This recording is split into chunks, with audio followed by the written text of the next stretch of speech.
di sini. Ku rasakan kuasa yang tak terbatas. Ku yakin Kau nyata di sini. Haleluya. Kemenangan terjadi di sini. Sekali lagi katakan, ku yakin Kau hadir di sini. Yesus, ku rasakan kuasa yang tak terbatas. Ku yakin Kau nyata di sini. Kemenangan terjadi di sini. Kesembuhan, katakan, terjadi di sini. Kelepasan, haleluya, terjadi di sini. Berikan kemuliaan bagi Tuhan kita. Haleluya, haleluya. Terima kasih Tuhan. Kami bersyukur padamu Bapa. Kami tahu Engkau ada di tempat ini. Kami tahu Engkau hadir untuk kami Bapa. Setiap pribadi yang mengasihimu, setiap pribadi yang mencarimu Tuhan, akan mendapatkan Engkau, akan mendapatkan kasih dan kuasa-Mu. Oleh sebab itu kami percaya, kami mau buka telinga rohani kami. Terlebih kami mau membuka mata rohani kami untuk memandang Engkau. Karena hanya Engkaulah Tuhan kekuatan kami. Hanya Engkaulah satu-satunya Tuhan, pengharapan yang pasti bagi kami. Terima kasih Tuhan. Kami ucapkan syukur pada pagi hari ini. Kami semua boleh berkumpul di tempat ini. Di dalam kemurahan dan kebaikan-Mu. Di dalam keadaan yang sehat Tuhan, tanpa kekurangan apapun. Kami ucapkan syukur Tuhan. Biarlah kiranya Bapa, di dalam kami memuji, di dalam kami menyembah, terlebih di dalam kami beribadah kepada-Mu, ada kemuliaan-Mu Tuhan yang kami tinggikan. Ada kuasa Tuhan yang tercurah bagi kami semua. Terima kasih Yesus. Terima kasih Allah. Urapilah kami semua Tuhan. Biarlah kami semua boleh mendapatkan lawatan daripada-Mu. Biarlah Tuhan Kau juga yang memakai-Mu lebih berhamba-Mu. Untuk kebenaran firman-Mu. Untuk setiap rencana-Mu. Untuk setiap pesan daripada-Mu Tuhan. Untuk kehidupan kami. Dari waktu ke waktu. Karena daripada-Mu lah Tuhan. Datang kekuatan kami. Terima kasih Yesus. Terima kasih Bapa. Terpujilah Engkau selama-lamanya. Di dalam kuasa nama Tuhan Yesus, kami ucapkan syukur dan berdoa. Haleluya. Yang percaya sama-sama katakan, amin. Beri kemuliaan bagi Tuhan kita. Haleluya. Silakan duduk saudara-saudari. Shalom. Selamat pagi. Salam damai sejahtera buat kita semua. Ya, dengan penuh sukacita pada pagi hari ini, saya senang sekali kembali bertemu dengan rekan-rekan yang ada di Perth. Ya, terima kasih akan semua kesetiaan saudara di dalam melayani, di dalam mengikuti Tuhan, karena ada berkat yang Tuhan siapkan bagi kita semua. Ya, amin. Nah, hari ini sesuai dengan apa yang tadinya kita nyanyikan lagu, dari awal kita sudah mengakui bahwa firman Tuhan, kebenaran Tuhan yang akan membawa kemenangan bagi kita. Bahkan kita di tengah-tengah pujian kita juga mengatakan, aku mau buka mataku untukmu Tuhan. Aku mau memandang Engkau. Ya, terakhir kita percaya Allah ada di sini bersama dengan kita. Amin. Seberapa kita yang yakin Allah ada di tempat ini? Mari kita katakan, kita ucapkan syukur kepada Dia. Nah, pada pagi hari ini saya mulai saja. Tema firman Tuhan pada pagi hari ini adalah perkataan Tuhan vs perkataan kita.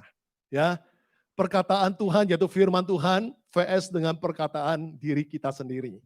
Kenapa hal ini Tuhan tunjukkan untuk saya khotbahkan? Karena begini, di dalam kehidupan kita hari demi hari, apalagi situasi yang kita hadapkan hari ini, kita tahu ya masa pandemik ini masih belum selesai. Ya, kita ucapkan syukur kalau Perth sudah aman. Tapi kita tahu Australia belum aman, ya karena Australia state-state lain masih berjuang untuk hal itu. Belum lagi negara-negara lain termasuk negara Indonesia, kita lihat kondisi semakin hari semakin buruk adanya. Nah di situ seringkali di dalam kehidupan kita yang mengalami hal-hal yang demikian, seringkali kita mendapat tantangan. Engkau percaya perkataan firman Tuhan atau engkau percaya dengan perkataan dunia? Engkau percaya dengan apa yang Tuhan firmankan atau engkau percaya dengan apa yang engkau perkatakan bagi hidupmu? Ini tentu akan sangat berbeda. Betul? Saya boleh umpamakan firman Tuhan dengan firman manusia itu seperti minyak dan air.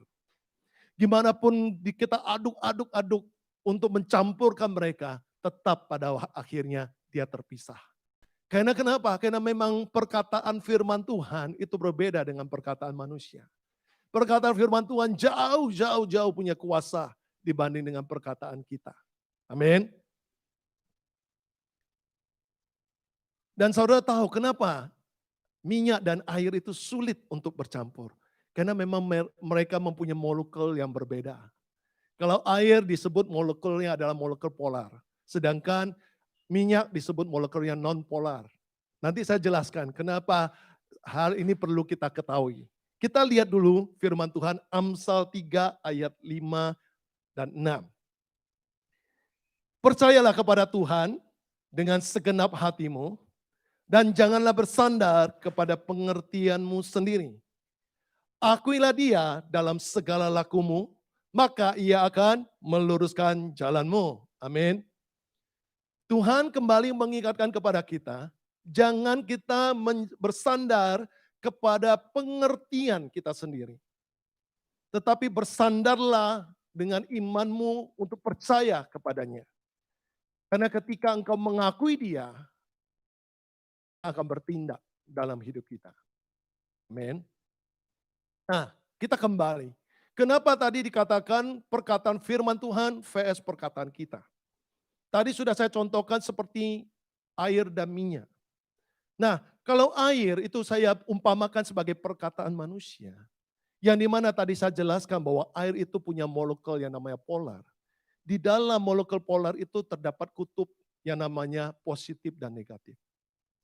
Tetapi di dalam minyak tidak punya kutub itu. Nah, dengan kata lain begini, di dalam perkataan kita manusia seringkali ada banyak juga perkataan yang positif dan juga banyak perkataan yang negatif. Terlebih apa ketika kita ada di dalam sebuah situasi yang buruk, saya rasakan betapa sulitnya kita mengatakan sesuatu yang positif atas hidup itu. Yang ada hanyalah negatif. Kalau saja saudara sudah mengatakan sesuatu yang negatif bagi hidup saudara, apalagi yang bisa saudara harapkan? Apalagi yang bisa saudara perjuangkan dalam hidup saudara? Seringkali bukan perkataan Tuhan kan yang menjatuhkan kita. Yang menjatuhkan kita adalah perkataan kita sendiri. Betul? Karena perkataan kita ini hati-hati. Seperti air yang punya kutub positif dan negatif.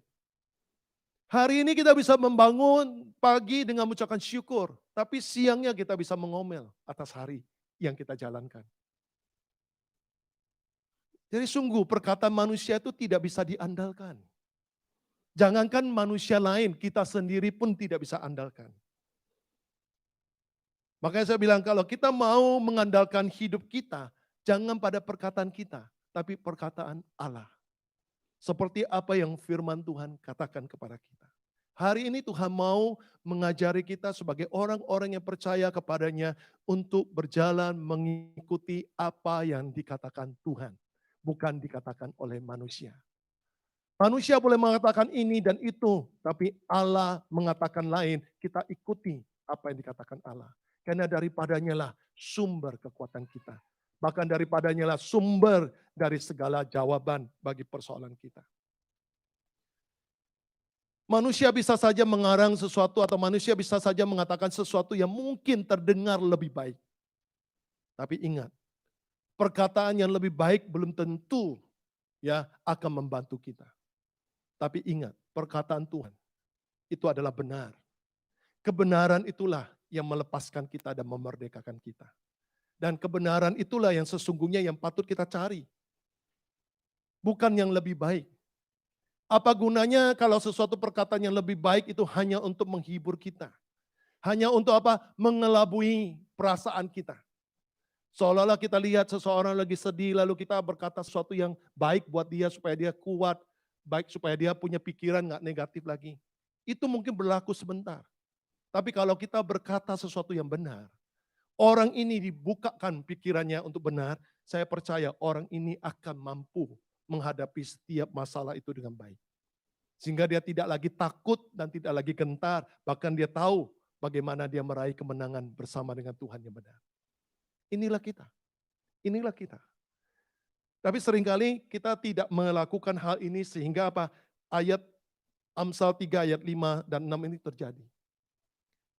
Mulut berkata percaya kepada Tuhan, tapi hati, pikiran selalu mengandalkan kekuatan sendiri ataupun pengertian sendiri. Sehingga sangat bertolak belakang dengan iman yang kita percaya.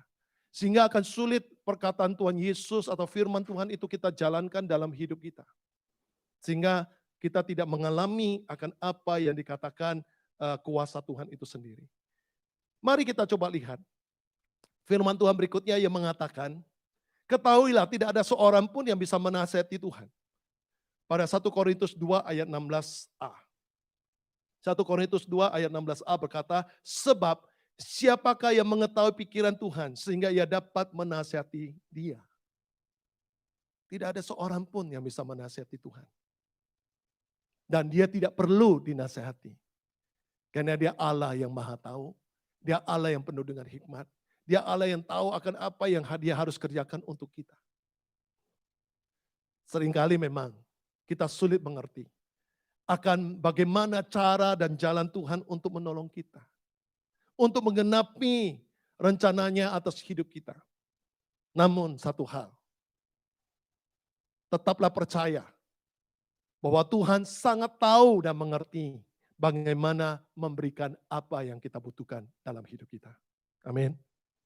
Kita sesungguhnya tidak perlu mengerti bagaimana cara dan jalan Tuhan. Tapi cukup kita sadar dan percaya bahwa Allah mengerti untuk menghadirkan kebaikan bagiku. Untuk menghadirkan apa yang aku perlukan.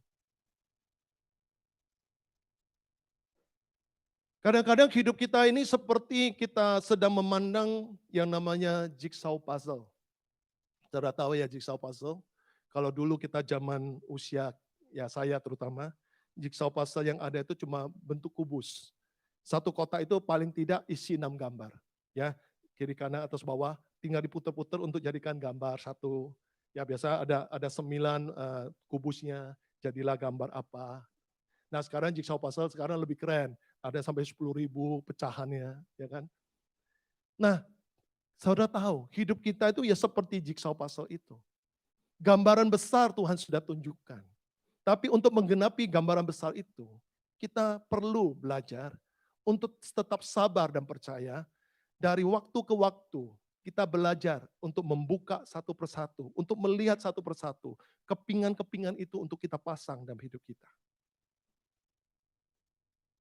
Seringkali kita ingin jalan pintas, tapi Tuhan kadang membuat kita memutar. Karena ada rencana Tuhan untuk kita belajar. Tidak selalu jalan pintas yang kita pikir itu pasti baik, pasti tepat, belum tentu. Justru Tuhan mengajak kita berjalan putar, itu yang baik. Suatu ketika ada seseorang berbicara kepada saya begini, Pak Ali, saya akhirnya tahu. Kenapa tahun ini, katakanlah tahun yang lalu, dia mengalami sesuatu yang dia tidak sukai.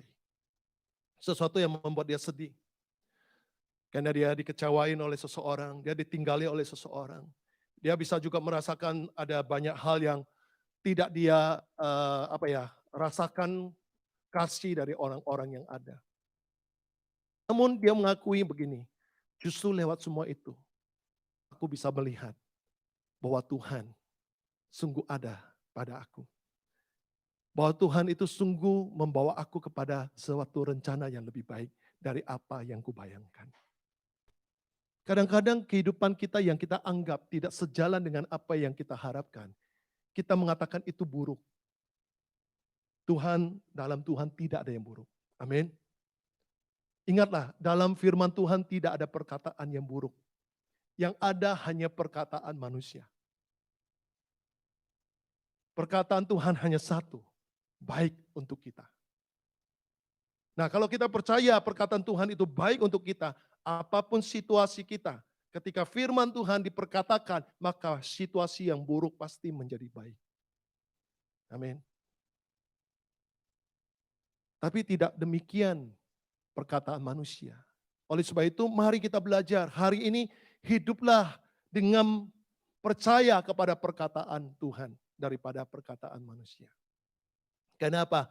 Tidak seorang pun dapat mendakapi pikiran Tuhan, terlebih tidak seorang pun bisa menasihati dia. Bahkan dia tidak perlu dinasihati.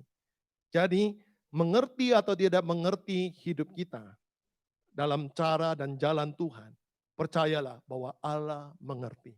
Itu saja cukup. Ketika engkau tahu Allah mengerti, engkau pasti punya damai. Engkau pasti punya ketenangan. Ya, oleh karena kita selalu pakai pengertian kita yang dangkal, yang sempit, maka kita tidak pernah percaya kalau Allah itu mengerti dan Allah sanggup untuk menolong kita. Itulah yang seringkali mengganggu iman kita ataupun rasa percaya kita kepada Tuhan.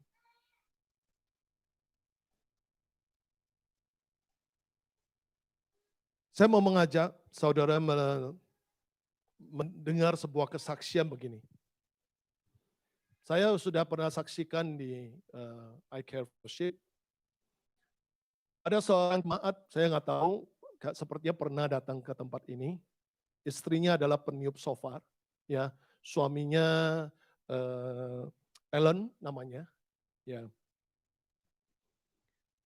Saudara tahu bagaimana pertemuan mereka? Sebelum mereka jadi suami istri, Ellen ini seorang veteran. Dia adalah seorang tentara yang ada di Australia ini yang pernah berperang di medan perang. Saudara tahu di medan perang itu tentu mereka pasti harus menghadapi musuh yang melempari mereka dengan granat dan segalanya. Nah, oleh karena masa peperangan itu dia mengalami cacat fisik. Cacat fisiknya bukan tubuhnya rusak, bukan. Tapi pendengaran ya yang rusak. Dia sempat kehilangan pendengarannya. Bahkan dia sempat punya penglihatan yang hilang. Dan di saat di tengah-tengah situasi itu dia divonis oleh dokter karena dia punya penyakit di dalam organnya yang katakanlah membawa dia kepada penghujung hidupnya. Lalu Tuhan mempertemukan dialah dengan Nina, istrinya peniup shofar itu. Nina cuma berkata kepada dia begini, Ellen, kamu mau percaya perkataan manusia atau perkataan Tuhan? Itu membuat Ellen itu shock. Ya, seperti ada sesuatu yang menegur di dalam rohnya. Karena dia memang orang yang sebenarnya percaya akan Tuhan. Tapi ketika dia mendengar itu, lalu ada sebuah respon imannya, dia mengatakan, aku mau percaya perkataan Tuhan. Sekalipun dokter sudah memvonis dia tidak lama lagi hidupnya. Saudara tahu akhirnya apa yang terjadi? Ellen sembuh dari penyakit. Dia sembuh dan dia bisa hidup sampai hari ini. Bahkan bukan cuma dia sembuh dari sakit dalam tubuhnya, pendengaran dan penglihatannya dipulihkan Tuhan dengan luar biasa. Nanti kalau beliau datang, mungkin kita bisa minta dia bersaksi lebih detail untuk kita. Nah, hari ini saya mau mengatakan kepada kita demikian. Apapun yang kau dengar dari perkataan manusia maupun dunia, yang mungkin memojoki kita, yang mungkin menekan kita kepada sesuatu situasi yang tidak bisa berharap lagi. Percaya, engkau masih punya pengharapan, yaitu apa? Perkataan firman Tuhan. Tuhan kita. Jangan mau putus asa ataupun kalah oleh perkataan dunia ini. Tapi biarlah kita bangkit dan meraih kemenangan kita di dalam Tuhan. Dan itu yang Tuhan mau berikan kepada kita. Sebenarnya ya, kalau kita mau menggambarkan sesuatu dalam hidup kita, semuanya itu ujung-ujungnya kita tahu pasti karena pemberian Tuhan. Betul? Sebagai contoh, misalnya gini, saudara adalah orang yang senang makan roti. Ya. Tentu saudara akan mengucapkan syukur, wah puji Tuhan ternyata di Perth ada toko roti yang enak, sehingga aku bisa menikmati roti itu. Tapi saudara juga harus mengerti, kalau tidak ada pabrik tepung, mau ada seseorang chef yang pintar buat roti sekalipun, saudara tidak akan menikmati roti. Karena nggak ada tepung, nggak ada yang buat. Chef itu pintar buat roti, tapi nggak ada yang buat tepung. Berarti apa? Puji Tuhan, untung ada pabrik yang membuat tepung. Sehingga toko ini bisa buat roti buat aku. Sebaliknya kita pikir, pabrik tidak akan bisa membuat tepung kalau tidak ada petani yang menanam gandum, atau jagung, atau ubi, untuk mereka olah menjadi tepung. Ya kan? Kalau nggak ada yang supply bahannya, apa yang pabrik mau buat? Nggak ada. Kita mengucapkan syukur, untung ada petani yang tanam. Nanti kata ada petani, untung ada Tuhan yang memberi apa? Benih akan tanaman itu. Kalau Tuhan tidak memberi, bagaimana petani itu bisa menanam? Dan kalau petani itu tidak bisa menanam, bagaimana perusahaan bisa mengolah? Kalau perusahaan tidak bisa mengolah, bagaimana si chef itu bisa membuat roti, toko itu bisa menjual roti. Dan akhirnya ujung-ujungnya kita bisa menikmatinya. Nggak ada, bukan? Jadi kembali ujung-ujungnya adalah Allah. Dialah yang sumber dari segalanya. Dan terlebih ingatlah, Allah itu terlebih dulu ada daripada kita. Jadi kalau Allah ada dulu daripada kita, dan dia adalah pemilik akan hidup kita dan dunia ini. Lalu kita berdoa, Tuhan aku mohon pertolongan-Mu. Aku minta Tuhan, berkat-Mu. Kira-kira, apakah Tuhan tidak sanggup memberi berkat itu? Atau begini, saya mau luruskan begini. Kita percaya ya bahwa Allah ada. Pikirkan sedikit. Allah karena kita percaya, oleh karena kita percaya, atau kita percaya karena Allah ada? Kita percaya karena Allah ada kan? Nah, kalau kita percaya karena Allah ada, berarti segala sesuatu yang kau mohonkan pada Tuhan, itu sudah ada sesungguhnya. Tinggal engkau percaya dan engkau akan menerimanya. Amin. Allah kita bukan Allah yang oleh karena kita percaya dia ada. Tidak. Itu berhala iya. Orang percaya akan patung ini sebagai Allah disembah lama-lama ya dia jadi Allah. Bagi orang yang percaya itu. Tapi Allah kita tidak demikian. Dia memang ada. Kita mau percaya atau tidak percaya, dia memang ada.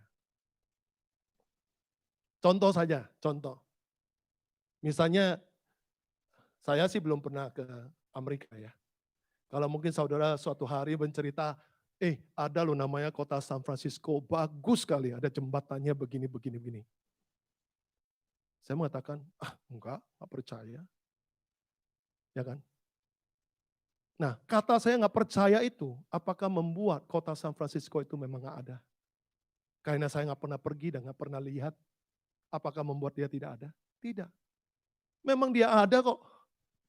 Memang dia ada sehingga kalau kita nggak percaya pun dia ada di situ. Begitu juga Allah. Kita mau duduk di sini untuk percaya firman-Nya atau tidak, firman-Nya tetap berkuasa. Hanya orang yang percaya yang akan menerima, yang tidak percaya yang menolaknya. Itu saja. Yang percaya yang bisa bersandar kepada dia, yang tidak percaya tidak akan bersandar kepada dia. Oleh sebab itu hati-hatilah dengan pengertian kita. Jangan kita dibodohi oleh pengertian kita yang dangkal, yang membuat kita tidak bisa bersandar penuh dengan Allah kita. Pada Allah kita itu memiliki semuanya. Dari kita lahir sampai kita dipanggil pulang, sudah ada jawabannya di tangan Tuhan. Tinggal engkau percaya.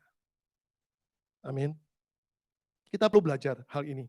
Kalau tidak, saya katakan kita akan sulit menghadapi kehidupan berjalan dengan Tuhan.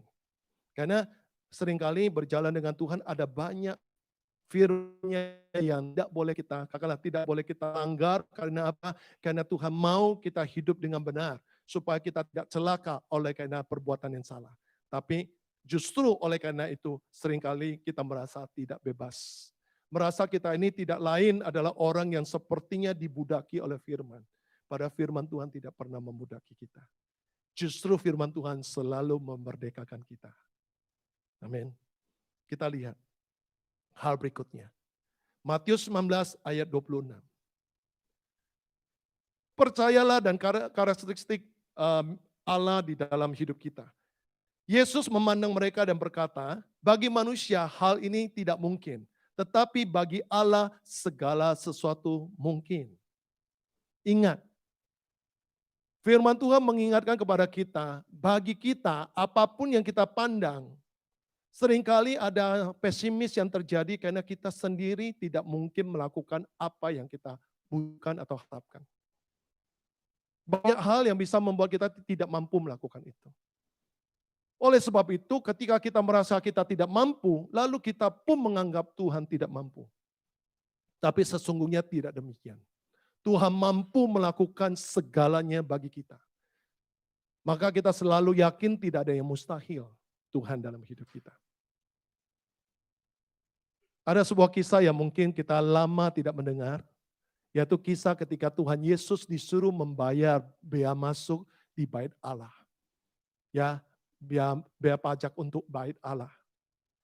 Apa yang Yesus lakukan? Yesus diminta satu orang tuh bayar 2 dirham. Ketika itu Yesus bersama dengan Petrus. Lalu Yesus memanggil Petrus. Terus ke danau. Ya, Petrus maksudnya ya, ke danau. Mancing ikan, tangkap ikan yang pertama, dan buka mulutnya. Apa yang Petrus dapati? Uang 4 dirham. Kalau saya sebagai Petrus, saya akan berpikir, Tuhan repot juga ya. Dia butuh 4 dirham, suruh saya nangkap ikan. Apakah suruh saya jual dulu ikan itu? Ya kan? Memang Petrus dulu bekas nelayan, sehingga dia tahu kalau nangkap ikan ya itu memang kerjaannya. Tapi masalahnya saya harus pergi lagi ke danau nangkap dan jual. Itu kan kayaknya repot amat. Tapi Tuhan mau apa? Petrus melihat keajaiban, melihat kuasa yang Tuhan Yesus mau nyatakan. Kadang-kadang kita pun merasakan begitu. Tuhan kok repot amat. Jalan pintas kek, kenapa harus muter sana, muter sini? Karena Tuhan mau apa? Mengajak kita belajar sesuatu dan menunjukkan kuasanya. Kalau jalan pintas mah Tuhan juga gampang. Tapi apa yang kita pelajari? Nggak akan ada yang kita pelajari. Kenapa seseorang bisa bertobat di dalam sakit penyakitnya? Karena dia sudah coba berkali-kali tidak sembuh dan banyak dokter sudah dia pakai. Tidak ada. Bahkan semua dokter mengatakan selesai hidupmu. Nah disitulah dia baru bisa bersandar dan melihat kuasa Tuhan yang luar biasa. Tapi kalau setiap kali dia sakit didoakan sembuh, sakit sembuh. Lama-lama ya dia anggap kuasa Tuhan tuh otomatis. Nggak ada hal yang perlu diperjuangkan, nggak ada hal yang perlu dia sikapi dengan baik. Menganggap semua itu praktis. Tidak demikian. Sesuatu yang sulit engkau peroleh, maka engkau akan menghargainya lebih dari apa yang engkau peroleh dengan mudah. Sebuah kasih anugerah Tuhan bagi hidup kita hari ini, kita peroleh bukan dengan cara mudah.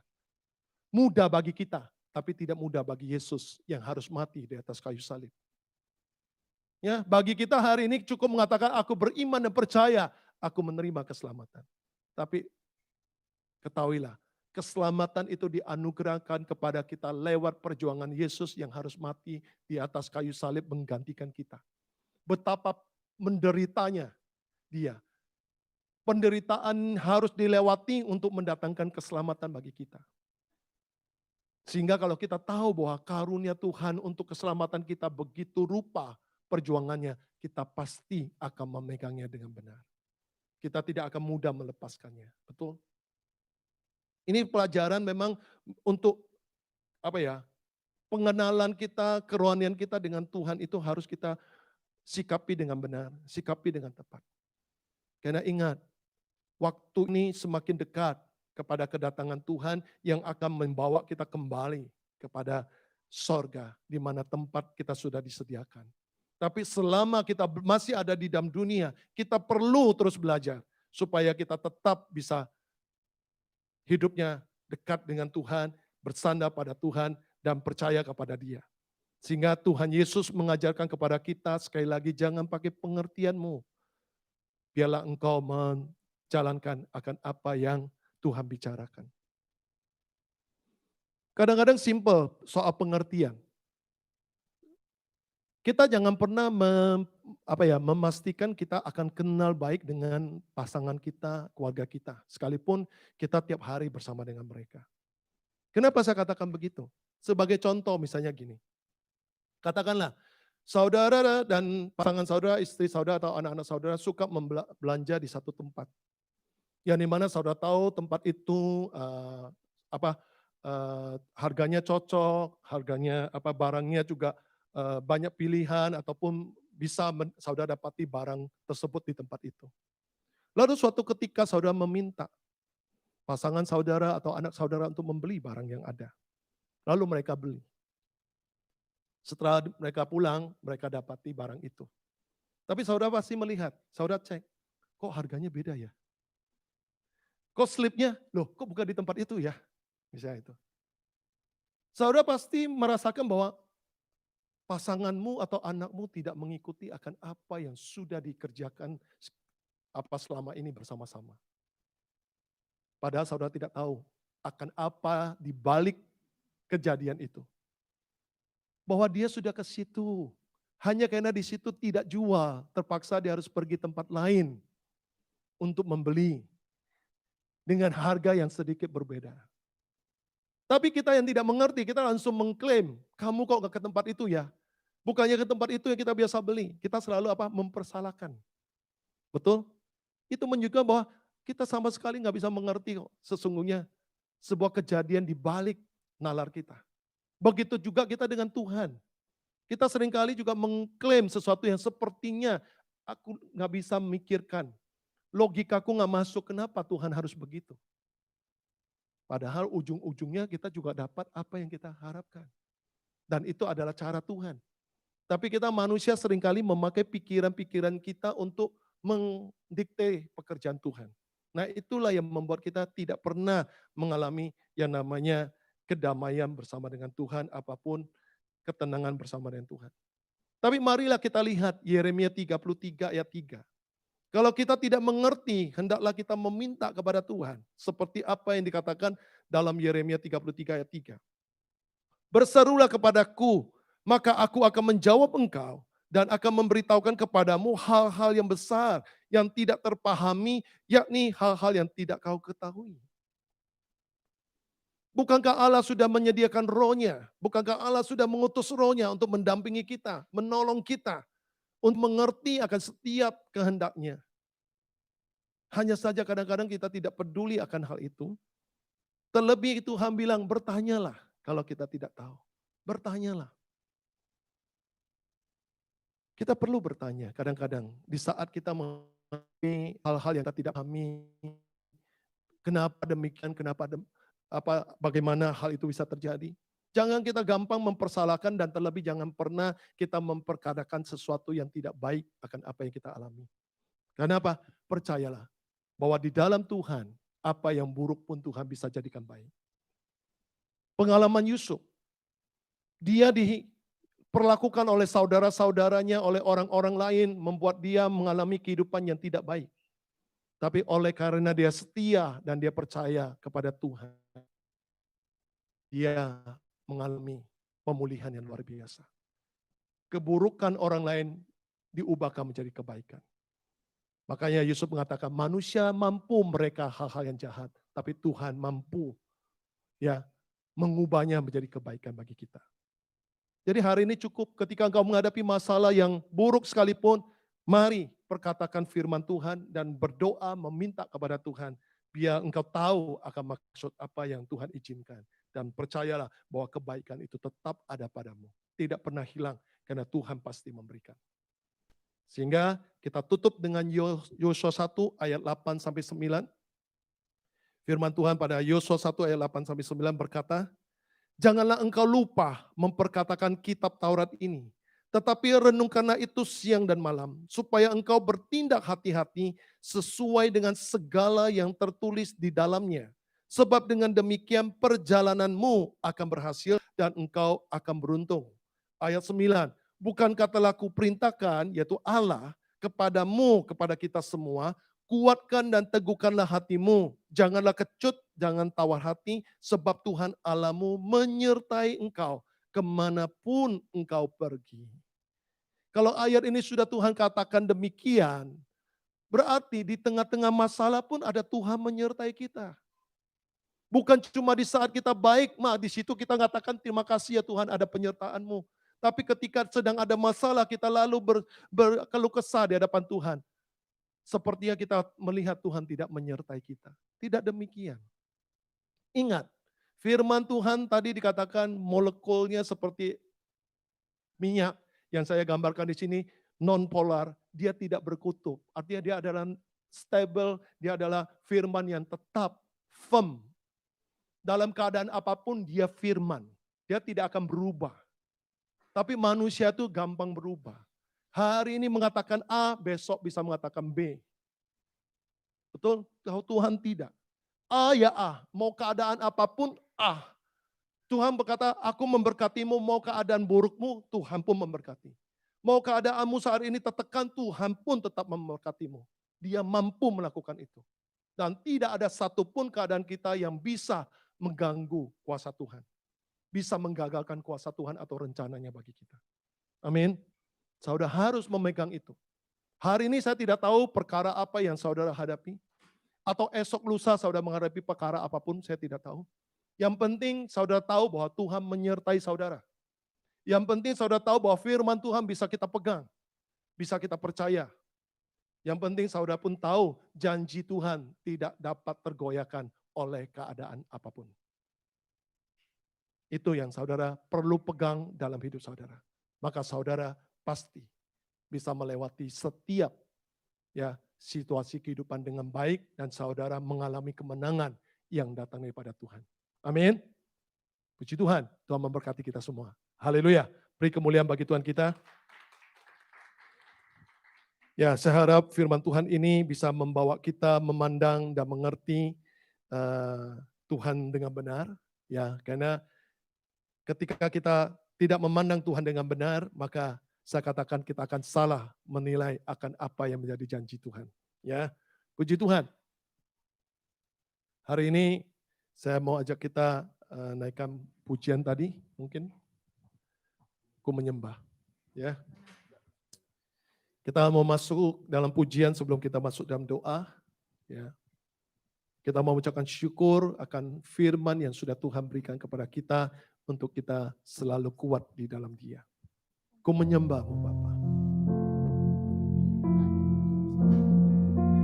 Biarlah Engkau memiliki hati yang selalu percaya, hati yang selalu berharap, tak henti-hentinya. Seperti dikatakan, barang siapa yang menanti-nantikan Tuhan, dia pasti akan mendapatkan